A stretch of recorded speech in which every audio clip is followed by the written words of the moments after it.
Hi, hello.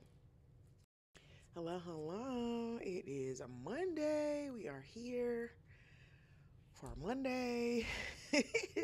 Is it a Monday? I'm having a Monday. I haven't really been doing too much, just relaxing today, but I haven't wanted to do too much. What are y'all doing? What's going on? What's going on? Give me the tea. Oop, I don't need you to be on that whole screen. All right.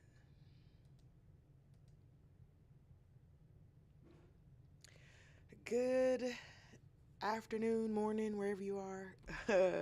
It is Monday, which is Sex Ed with Coach Catasha, which means we're going to be talking about sexual health today. I know you're so surprised. I know you are so surprised. But we're going to be talking about sexual health today. Today, we're actually going to be talking about pap smears versus a pelvic exam. And when do you need what and how often do you need it and so on and so forth. So I saw this conversation. I did this class years ago. I don't even know how long ago. Gosh, when did it say that I made this? Hold on, because now I'm interested. I don't know if it'll tell me.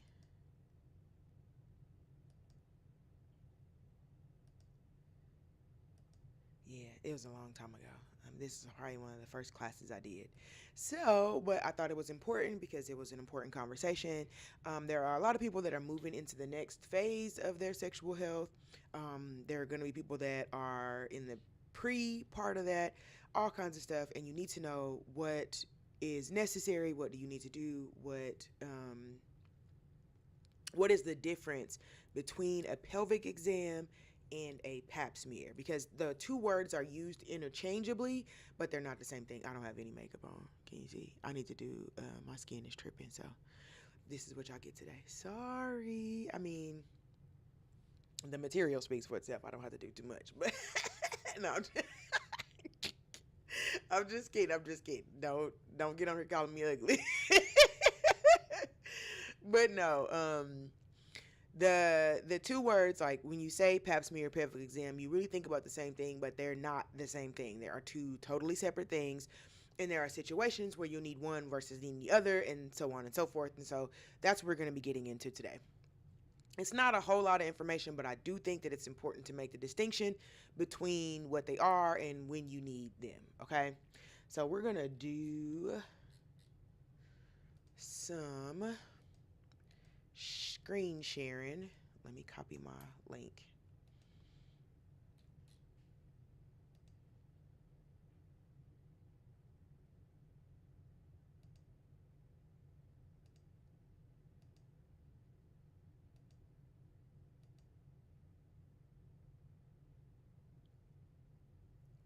Shut up. It showed up the first time. Okay. I'm proud of you. Proud of you. Okay. Let's put that down, and then we're going to move our face up so we're not in the way and not being distracted. Right? All right. So, pelvic exam, pap smear versus pelvic exam. I mean, yeah, pap smear versus pelvic exam. I don't have anything fantastical to say about that. So, today's objectives. After we go through this stream today, you are going to be able to identify the differences between each exam, examining the scheduling of each process, and discuss at least 2 steps you can take to soften the exam to help with the things that may be causing you anxiety and issues with getting your pelvic exam. So pap smear versus pelvic exam. Again, when we say the words, we usually use those terms interchangeably. So we say, oh, I got to go get a pap smear when you may be getting a pelvic exam or vice versa. So that's what we're going to be covering today. Just getting in the weeds on what each one of them is and why you would need each one. So a pap smear. A pap smear is going to be your cervical. Oh, I'm missing a screen. Hold on. is going to be your cervical cancer screening. So they check the cervix for strains of HPV that are most likely to cause cancer, and they also test for other abnormal cells that may turn cancerous over time. So for a pap smear, what they essentially do is they're going to go in, they're going to take a Q-tip or some other kind of instrument, and they're going to swab around on the cervix. They take that and they send that off to be lab tested. So it's kind of like getting blood work done, but you're getting it done on your cells. The pap smear can pap smear can detect cervical changes early, lowering a person's chance of succumbing to cervical cancer. Despite the benefits, cervical screening is not perfect, and there are several possible harms to be aware of. Before having any screening test, you may want to discuss the test with your doctor. Potential risks of harm from cervical cancer screening include unnecessary follow-up tests and treatments. So finding a condition through screening that would not have caused problems may lead to unnecessary follow-up tests and possible treatment. The current recommended screening intervals and tests reduce the chance of finding and treating cervical cell abnormalities that would have gone away on their own. False positive test results. Screening test results. I don't have it today. I don't know where it is, but I don't have it. Screening test results may sometimes appear abnormal even though no precancer or cancer is present. When a pap test shows a false positive result, which is one that shows that there is precancer or cancer where there isn't, it can cause anxiety and is usually followed by more tests and procedures, such as a colonoscopy, cryotherapy, or loop electrosurgical excision procedure, which also all have harms. You can also get a false negative test result, with screenings sometimes results in a false negative, which may appear normal even though cervical precancer or cancer is present. A person who receives a false negative test result, which is one that shows there is no cancer where there is, may delay seeking medical care even if there are symptoms. So essentially, your body is going to have abnormal cells. Sometimes it's going to have abnormal cells. But in most of the cases, your body can clear those up on its own. So if you do have, having HPV is not the predecessor that causes cancer, okay? But there are certain strains of HPV. I'm finna lie, but I want to say it's only like 4. Let me just Google it. Hold on, we can look at it together.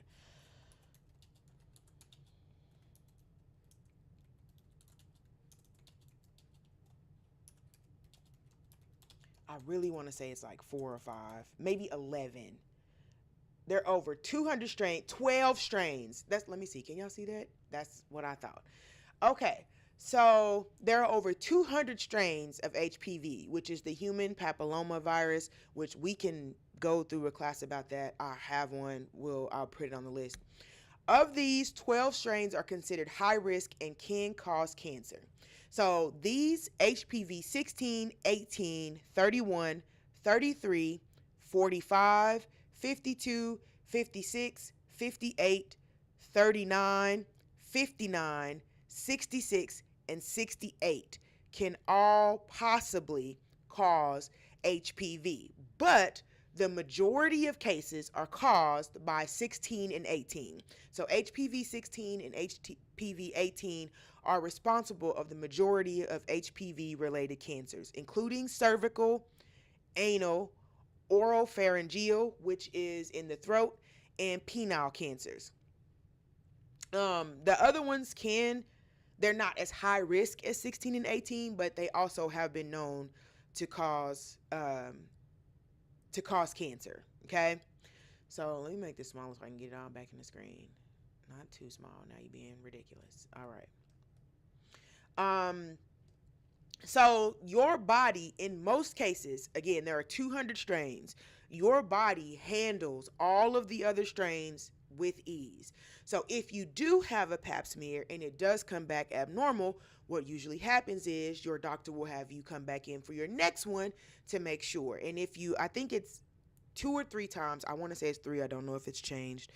But if you get an abnormal test on multiple occasions, then they start doing other tests. Other stuff has to happen. Also, you can be more prone to pap smears if you have a family history of cervical cancers and things like that. So you may have to get pap smears more often if that is the case. Ooh, hold on. Because I do need to do this. I just got a little alarm for something I need to handle. So, but yeah, HPV. Now, if you remember getting the HPV vaccination when you were a young adult, then you may have a lower probability of, you will have a lower probability of getting cervical cancers. That's the way the HPV vaccine works. Now, that does not mean that you won't get HPV if you have the vaccine. It just means that you are less likely to develop cancer from those vaccines, from HPV with the vaccine. Okay. Okay. Hold on now.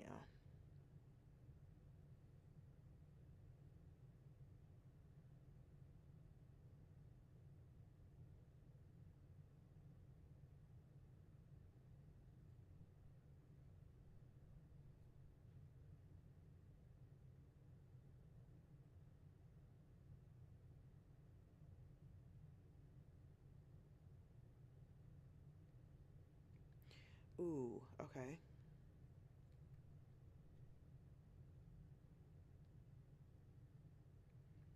Ooh, all right, all right.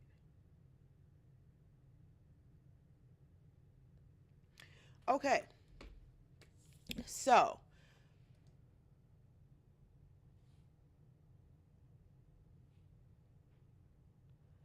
did I do it? I think I did it. Let me make sure now. Hold on, I'm gonna leave yet.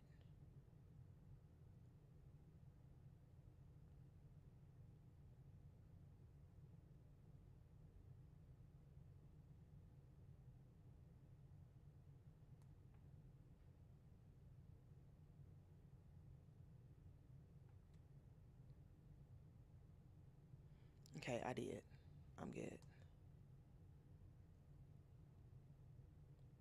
All right. So, if you get the HPV vaccine, that doesn't mean that you won't contract HPV. It just means that you are less likely to develop some of the cancers that come along with HPV. Oh, I went too far ahead. Okay, my bad. I was like, that ain't the screen I'm supposed to be on. All right, well, let's go to it now. So, a pelvic exam. A pelvic exam is the physical examination of your pelvic organs. That includes ovarian cysts. They check for STIs. They check for fibroids, endometriosis, and genital warts. So, herpes simplex. The examination includes the vulva, the vagina, the cervix, the uterus, and the external exam of your ovaries, and sometimes it should be also your breast tissue. So a breast exam is also common during pelvic exams to check for lumps that may cause breast cancer. There isn't much research on the potential harms of pelvic exams, but they do tend to cause anxiety, discomfort, pain, embarrassment, or fear in some patients. So the pelvic exam in itself does not have any potential harms, but some people do experience the heightened sense of anxiety and other issues from having to go to do the pelvic exam. Again, it's very vulnerable. You're exposed. Those are the kind of things that happen. And so what essentially will happen is a doctor is going to put you in the stirrups. This is going to happen for a pelvic exam, for a pap smear as well. The doctor's going to put you in the stirrups. They have a sterilization. I don't know what it's called. I like to call it a fridge. It's not a fridge, but you know what it is. It feels like it's a fridge because the speculum is cold. But it's a sterilized environment that things are in, and they take it out and they put a speculum in your in your vaginal canal, and they put it in there, slide it in there, and they crank a little tube, and that just kind of opens it up so that um, so that they can see into your uterus and they can get a clean shot at it. I mean, into your cervix and get a clean shot at it. Now, this can be slightly uncomfortable. This is not necessarily a painful procedure unless you have other vaginal issues or you experience pain during other things. You may experience pain during that process, but it's mostly just uncomfort because your vagina is not used to being opened and stretched and held open. And then what they'll do is they are going to feel around for fibroids inside. They're going to feel the skin of the cervix. They're going to look. They're going to use their eyes. They're going to use their hands. And they usually talk you through everything they're doing. So they'll say, okay, I'm going to put my hand inside now. I'm going to press on the upper wall. I'm going to press here. You're going to feel me whip around. Then you're going to feel a little tickle or a little tissue. Then you might feel pressure. Like, they just tell you exactly what they are looking for. Now, they're also going to do an exam of your body outside of the vulva, and they are going to feel around for breast cancer and, breast lumps and things like that. They'll do a standard breast exam on you. They're also going to press down on your stomach to feel for your ovaries. So now that can be painful depending on where you are in your cycle. And, if you are during your ovulation phase, this is when it's going to be the most painful. But they're going to press down on your belly to feel for your ovaries. So they'll use both their hands. They'll press into the meat and they'll move around, and they'll do it on the other side and move around. And those are pretty much what's going to happen to the body from up here. And then they'll go to the seat and they'll do the rest of the things. Again, they're looking for genital warts. They're looking for webbing or stuck together tissue or other things for endometriosis. They're looking for fibroids. So if you have on the cervix, if you're showing nodules or other kind of things, they're looking for that. They're looking for symptoms of STIs, so looking for discharge, looking for redness, swelling, all those types of things to make sure they're doing a complete overhaul of your body.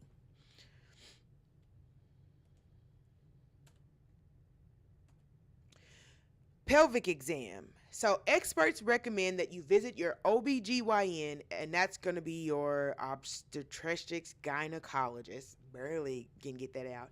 At least once a year for a wellness visit. So this is for your pelvic exam. The purpose of this checkup is to help you stay healthy and prevent health problems at all stages of life. Wellness visits are an important part of your health care, even if you don't need that's supposed to say, that does not supposed to say if you need a pelvic exam. It says even if you don't need a pap smear. That should say pap smear. Again, I read this all before I got here. I changed some stuff. I made some stuff bigger and still didn't see that. So it happens. But even if you don't need a pap smear, you will need a pelvic exam. And so for a pap smear, updated cervical cancer screening guidelines from the American Cancer Society recommend starting screening at age 25 with an HPV test and having HPV testing every 5 years through age 65. However, testing with an HPV pap co-test every 5 years or with a pap test every 3 years is still acceptable. Okay, so if you get a test, you need to get an HPV test, pap smear for HPV every 5 years through the age of 65. However, if you have do the pap co-test or do them together, you can get the co-test. You can split them and do the 3 years and 5 years. So a pap test every 3 years, the co-test every 5 years, and the HPV test every 5 years and the pap test every 3 years. You can split them up, but at least every 3 to 5 years there should be a swab going on. And why is this important? This is important because the cancer that HPV causes is not something that happens overnight. It is a process. And so the HPV sets up in the body tries to fight it, tries to fight it, tries to fight it. If it doesn't get to fight it, then it replicates in the body, and changes other cells. It latches on to other cells, changes those cells, they become cancerous, so on and so forth. But that is a process that happens over time, okay? And so if you have had a hysterectomy, okay, if you have had your cervix and all that removed, you won't need a pap smear, but you will still need a pelvic exam. Okay, let me say that again. If you have had a hysterectomy, you no longer the doctor will tell you that you won't need pap smears per se. Now, there may be instances where you still will be required to have one. That is between you and your primary care physician. But for the most part, after you've had a hysterectomy, you no longer need a smear because you cannot get cancer in an organ that you no longer possess. But you will still need to have a pelvic exam because especially if you are still sexually active, but also still because there are some things like hepatitis B that can become reactive in the body. You can get hepatitis B, not know you have it, and it can come up later in life. You can get treated for it. You can get treated for hepatitis B. Hepatitis B is forever. You don't get rid of it. So it can be reactivated in the future, and you won't know that unless you do your regular pelvic exams. So it is still important, if you are sexually active, even if you have had a hysterectomy, that you still get that you are still going in for your pelvic exams once a year. And that will keep you up on your STD, STI testing. That's going to keep you up on any other kinds of medications that you need to take, anything else. And like some of these, I'm going to be honest with you, everybody's going to get something. Everybody's going to get something. What you get depends on you. But most people are going to have HPV. Okay, HPV is a sexually transmitted disease.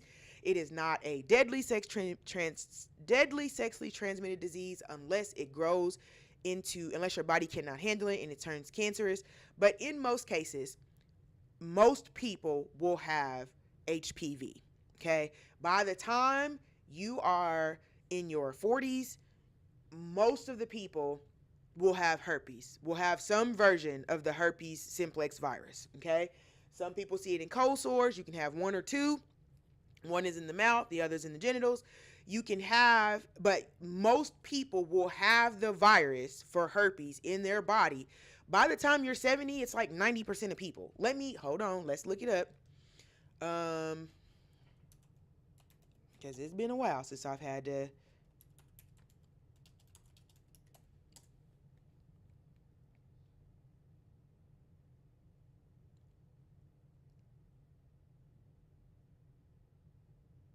Okay, so HSV1, herpes simplex virus 1, often causing oral herpes, is typically acquired during childhood, with prevalence increasing with age. HSV2, typically causing genital herpes, is more commonly acquired through sexual contact, and its prevalence also increases with age, particularly in sexually active individuals. So, where is the stat that I'm looking for?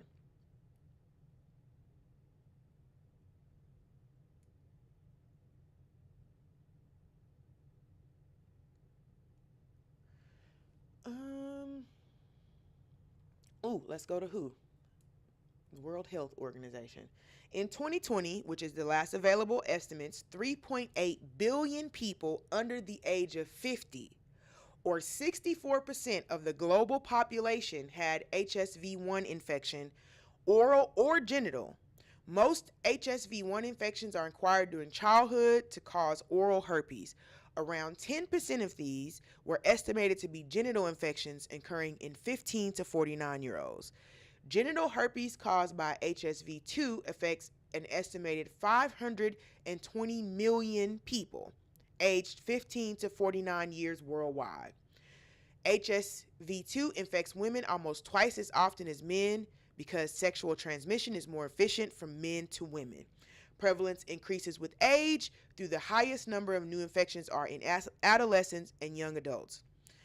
So we also need to keep in mind, let's go back, because right now we are having a surge in silver sex.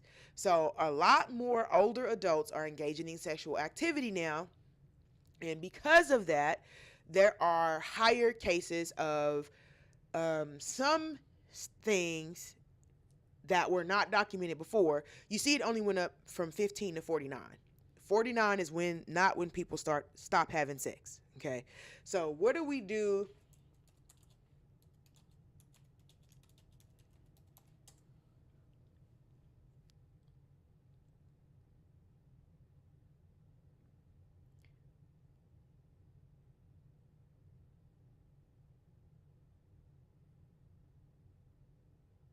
For herpes zoster, which is shingles, that's not what I'm talking about though. I want to talk about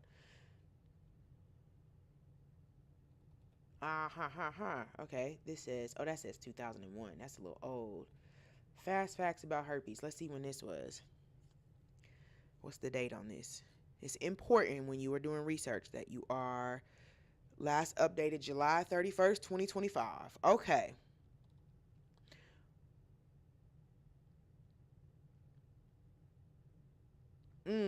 Let's look at this. As many as 90% are unaware they have the virus. So that is because it can hide in the body. There are plenty sexually transmitted diseases that you won't know you'll have until it's way too late. So, or until you start having actual symptoms.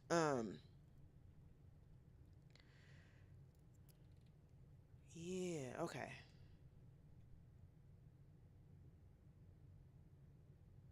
Oh, hold on. What am I? Okay, I need to go to the next slide. Okay, so what can we do to help improve the exam comfort? What, because if it's going to cause anxiety, if it's going to cause all these different things, what do we do? Well, first, let me go back to for the pap smear. The potential harm of pap smears is care that you may not need.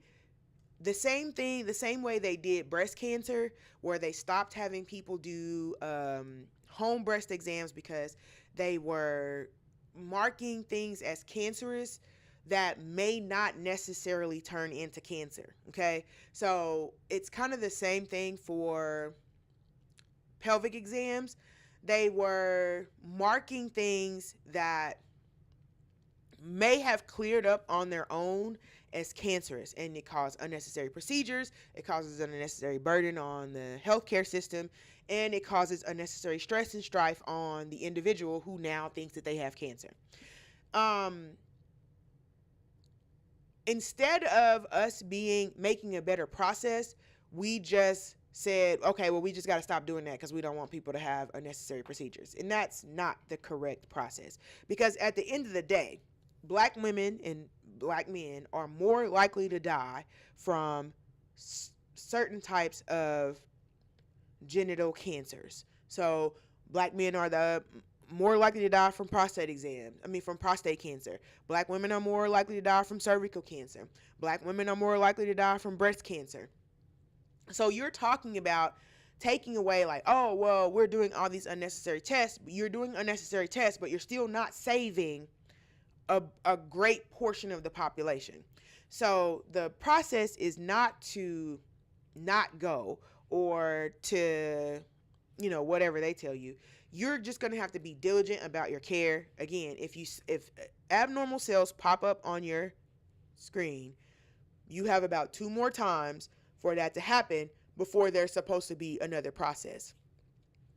So if by the 3rd time that you're noticing abnormal cells, there's no process being made, and again, that is even on a, oh,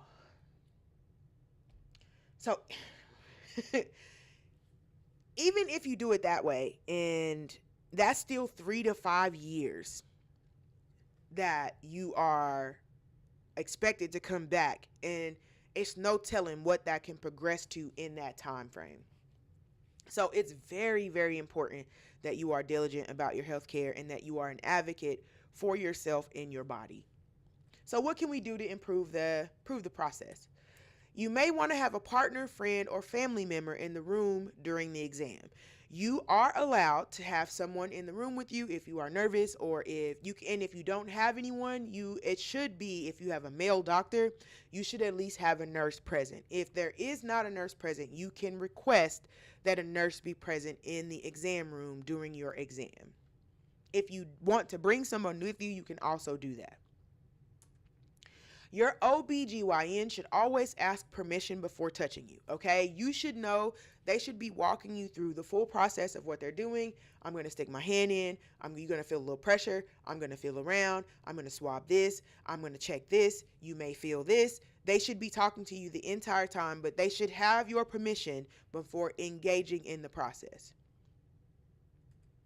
Your OBGYN should explain what they will be doing ahead of time. They also should be able to talk you through the steps as they happen, okay? So if you are nervous, you can have them walk me through exactly what's about to happen, and then they should also be walking you through those steps as they are taking place. You may feel more in control if you can direct the pace of the exam. See more of the exam, such as with a mirror, or put your hand over the OBGYN's hand to guide the exam, okay? So these are tips that makes it feel like you are a part of the process. Sometimes when you go into those, it just feels like you're laying there, someone's poking on you, prodding on you, whatever. If you have a good OBGYN, they want you to feel as comfortable as possible, because again, this is for your care. So if you need a mirror, or if you need to tell them to slow down, or do it in parts or whatever, you have that ability to do that. You are the customer, you are a paying customer, so you should be able to have some semblance of control over this process. And remember that you can ask the physician to stop at any time. If you need to take a break, if this is too much for you, if your anxiety is giving you too much, you can stop at any time, and you can request that they stop in the middle of it, and it's no big deal. So don't feel like you just got to bear through it. It should not be a difficult process to get this done, but you may experience some issues with how comfortable it feels for you, which is completely understandable. I get that. So, but at the end of the day, these exams are an important part of your reproductive health. If you are trying to conceive, if you are trying to have a healthy sexual existence, even if you're just trying to have a good mental health existence, because if you are experiencing pain, if you are experiencing heavier than normal periods or a lot of blood loss, that can affect your mental health as well. So it's important that we start the process of getting it going, making sure that we are staying on top of what's needed for our bodies, and making sure that we are present and being advocates for ourselves and what we need. And this doesn't have to even be for you. You could be an advocate for someone else. If you are taking a niece, or you are taking your partner or anybody else to go to have their yearly exams, you can go and be an advocate in that process as well. So don't think that it's just a terrible process and you got to just figure it out. No, there are some steps that you could take. You could ask for your speculum to be warmed up. You can, ask for some more covering if you don't feel like your covering is enough. Usually they'll have you take your top off. So you will be naked. They will have you take your top off so they can do your breast exam, but they will give you a little vest that's open, and you can have that. But if you want more covering, you can ask for more covering. If you want the person that you brought with you to hold your hand, you can do that. If you want them standing at the end behind the OBGYN to see what he's doing, you can do that too. Because we cannot act like that this medical anxiety is not warranted. You've seen the news articles of OBGYNs doing inappropriate things. You've heard the stories of women getting pelvic exams while they were unconscious without their permission. All kinds of things are happening. So the medical anxiety is very much warranted, very much warranted. But there are some things that you can do to help the process, to make it easier for you or for your partner if you're standing in the gap for someone else, or just anybody that you're standing in the gap for, Those are a couple of tips that you can use to make that process feel more,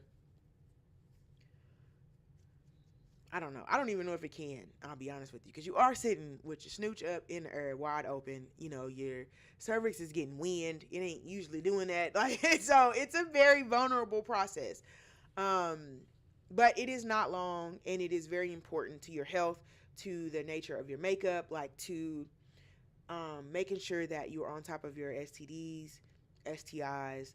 And again, there's plenty of ways that you can catch. You can catch hepatitis B from sharing spoons with someone who, dishes with some. If someone in the house has hepatitis,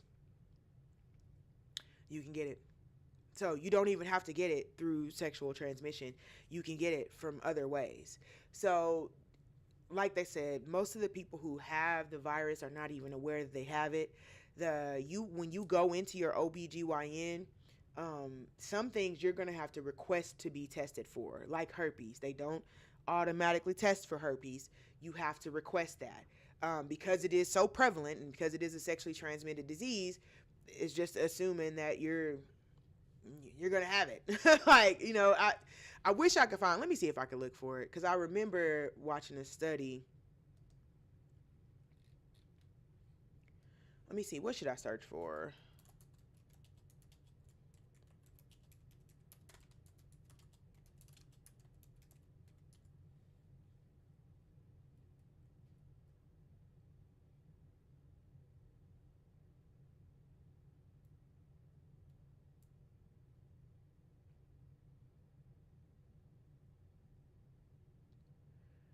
Um.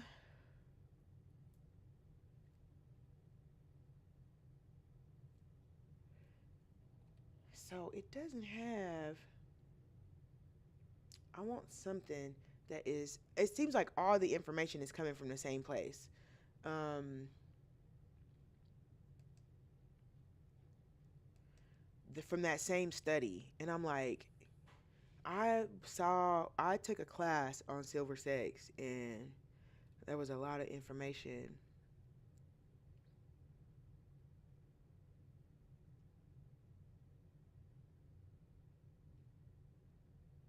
Ooh. So one thing it does say is, in recent decades, more and more genital herpes infections are being caused by HSV1, the type associated with oral herpes. Huh. Through oral sex.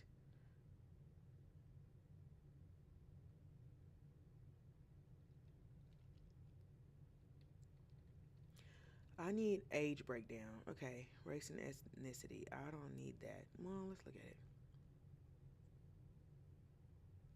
Get out of my face. Okay, so it says this is true of black people in the United States, who are nearly 4 times as likely to have HSV2 as white people. The causes for this disparity are many, including poverty and limited access to health care and diagnosis. Institutional racism and healthcare discrimination can often discourage people from seeking the care they need as well. Moreover, living in a community where STI rates are already high increases the likelihood of infection. So anywhere that there's going to be, so I can't even say that, because poverty and sexually transmitted infections are not necessarily linked. Many well-to-do individuals also don't believe that they need sexual health care, and also engage in very risky sex with a different type of drugs. Take this from someone who's been teaching sex ed for 11 years. They have, there are just as many people who are not poor who are engaging in risky sexual behaviors. And if you don't believe me, you can look at a college campus, look at Harvard, look at these college campuses. STI rates are sky high. Military bases, college campuses, places like that, those are the places where STD and STI rates skyrocket. So those are not poor people. They may be people with poor mentalities, but they are not people who do not have access to health care and money all the time. So um having being poor does exacerbate the problem. If you do not have access to health care, if you do not have access to sexual education, yes, you are going to be more likely to contract it, because you don't know what you don't know. But there are also people who are just you know, risky, think it doesn't apply to them, so on and so forth. And they also see it only goes from 40 to 49. In short, the older you get, the more likely the odds of having herpes if you are sexually active and have risk factors for the disease. So it says age 40 to 49 is the most uh, concentrated area, although the newest cases are usually between 14 and 29. Most of the new cases of herpes comes from that, but the I don't even know how we got on herpes. We deep into herpes talk too. But herpes talk is important because there are genital herpes is considered like a super health concern. It's a big health concern they're working on, because most people who have genital herpes don't have symptoms. So they have no idea that they are infectious and that they have the ability to go out and um, share genital herpes. And genital herpes can be transmitted even with a condom. So if you are bumping mons pubis to mons pubis, you can still get genital herpes. If you are, doing oral sex, you can still get genital herpes. If you are doing anal play, you can still get genital herpes. You can still get oral herpes as well. So if you are not aware that you have the infection and you're engaging in other activities that you would deem as safe sex, you may not be as safe as you think you are because you don't know everything you have. So it's just important to make sure that you're getting your testing. Again, if you already have insurance, you have somebody who you are paying to take care of that already, please use the resources that you have. If you do not have insurance, you can go to any county health department and they will have the testing on demand for you. You usually don't have to pay for it depending on your how much money you have, but in most cases you can get it at free or little to no cost to get your HPV, herpes testing, all those types of things. But remember that you are going to have to ask for that testing. They don't automatically do panels for everything. They'll do it for trick, they'll do it for chlamydia, and they'll do it for crabs and all those types of things. Um, what is the scientific name for crabs? I don't want to say that. I'm like, it sounds, I mean, you know what I mean, but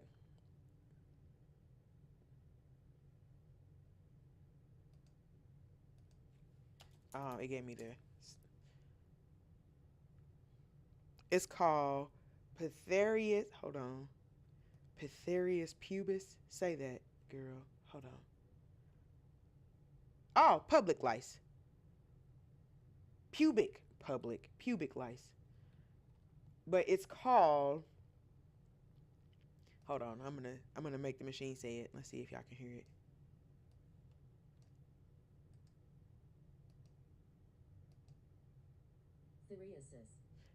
Ptheriasis. That is the scientific name for pubic lice or crabs.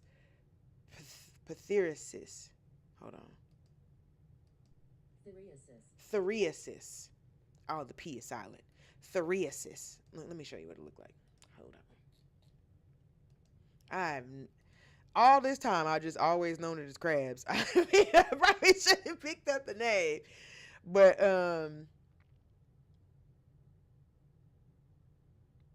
egg, nymph, and adult nits are laid on the hair shaft. Females will lay approximately 30 eggs in their three. Oh, I know all that, but I didn't.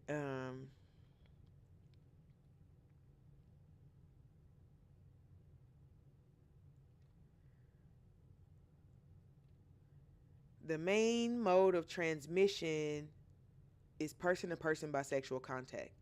Okay, so let's see.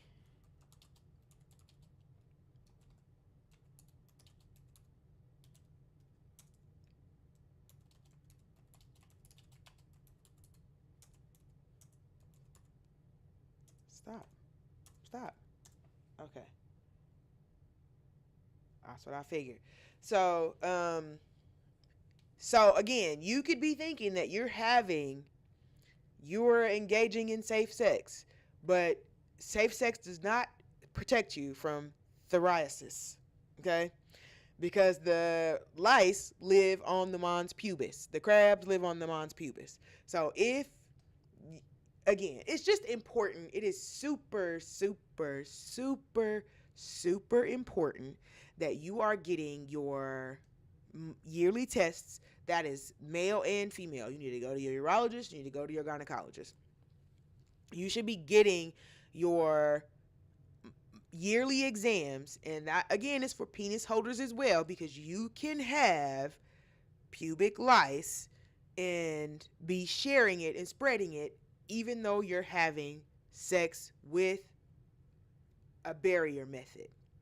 Even though you're using protection, you are not using the correct protection for the type of STI that you have or that you can contract. And so it's also really important that you know, because most people use condoms for sex, that there are diseases that condoms don't protect from.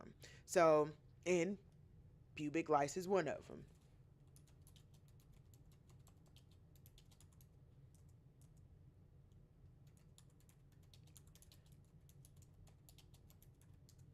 Let's see what else are there.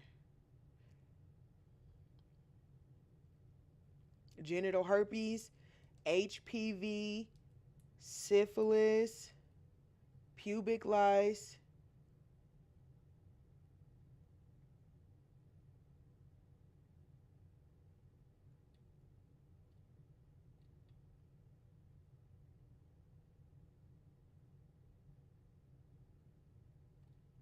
So any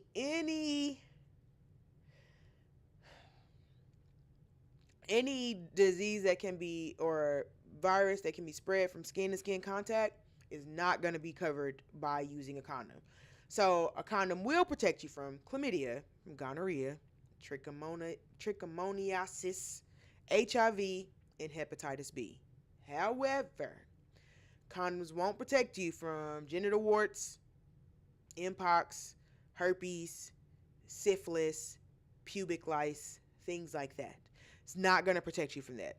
Um, and let me put, because this is a company that I wrote for, I'm going to trust that this is a good source. But here is an article that walks you through all the how STDs and STIs are spread, what you can do, um, and what it covers, what condoms covering don't cover. So I'm actually gonna, you know what? I'm gonna put that on. I think that's a good story to. I'm gonna save that. Let me put it on my notepad right quick, if you don't mind.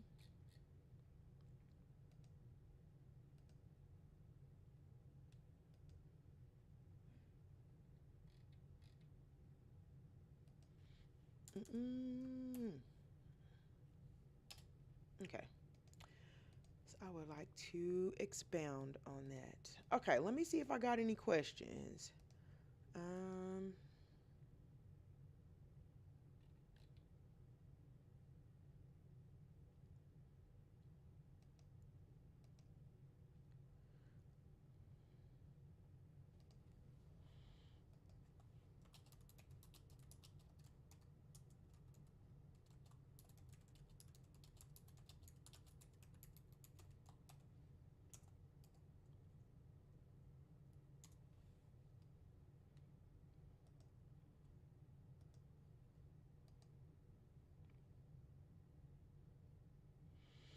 okay, I don't see anything in there. Ooh, excuse me.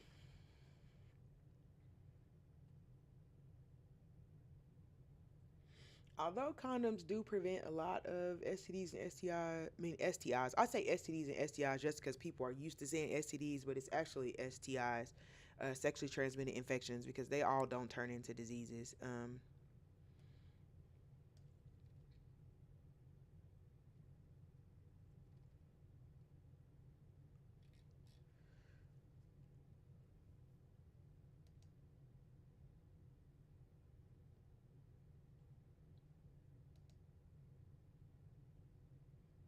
Mm.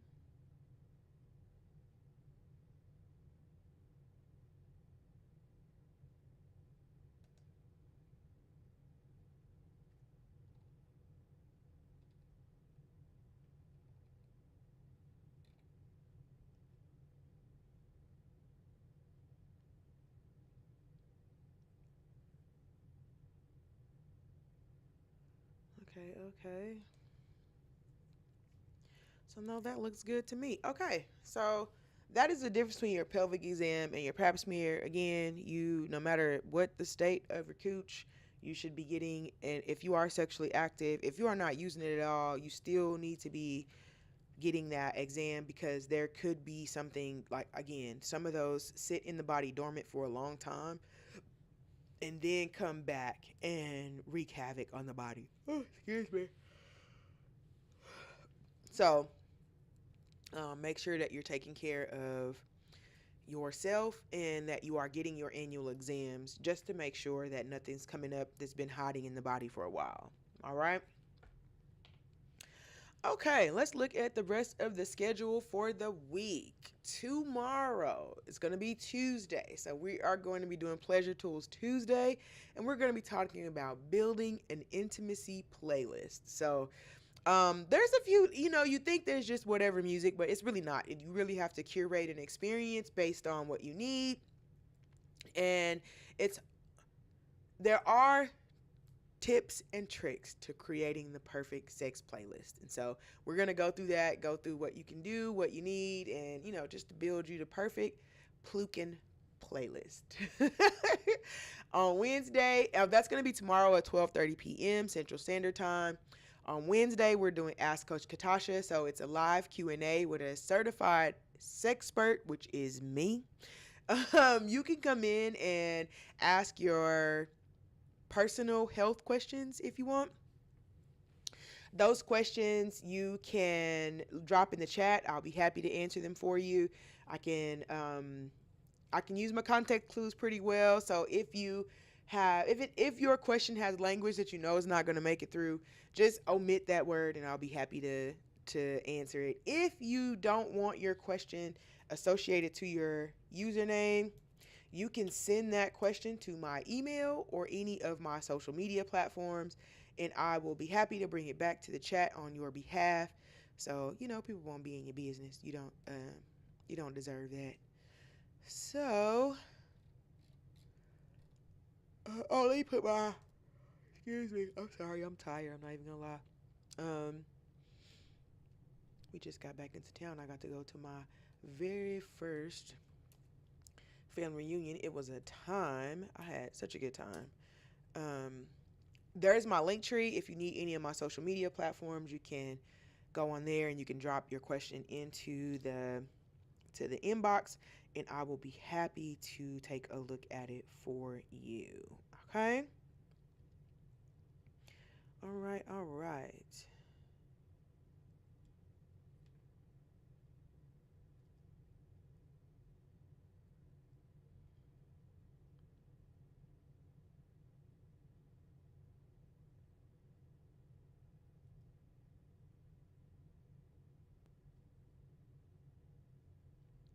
Whoop, okay.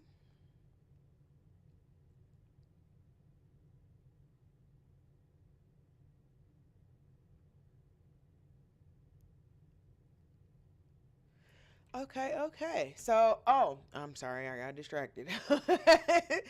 On Thursday is gonna be Sex Tech Thursday. I'm sorry, I got some questions already. We're gonna be talking about ecosexuality, which is gonna be a blend of nature and sex, and get into that. We love a little barefoot grounding. That's gonna be Thursday at 12:30 p.m. and then on Friday is gonna be late night with Coach Catasha, where we just come in and chat about sex, love, and relationships. So you can stop by, you can follow any of our social media to make sure that you're staying in touch. Anytime I'm not going to be present or we're going to be doing something fun, I usually put it on my social media. So, if I have a giveaway or something you might need to show up for, you need to make sure that you're following me so that you can get the invitation so that you know when I'm giving away stuff, because I'm definitely going to start giving away stuff here pretty soon. All right. You can type Coach Catasha in the search bar of any of your social media platforms, and I should pop up. My website is expressionofrepression.com. You can also check that out for some more classes and other free sexual health materials. We will be back here tomorrow at 12:30 p.m. Central Standard Time for Pleasure Tools Tuesday. I look forward to seeing you so we can talk about some music. I'm probably going to get blocked. But hopefully we'll be able to survive. If not, oh well. All right. So I appreciate you showing up today. I look forward to seeing you tomorrow. And make sure you are tuned in. You got it saved on your calendar. And that you are following us on the platform so that you can get notifications when we do go live. All right? All right. I will see y'all tomorrow.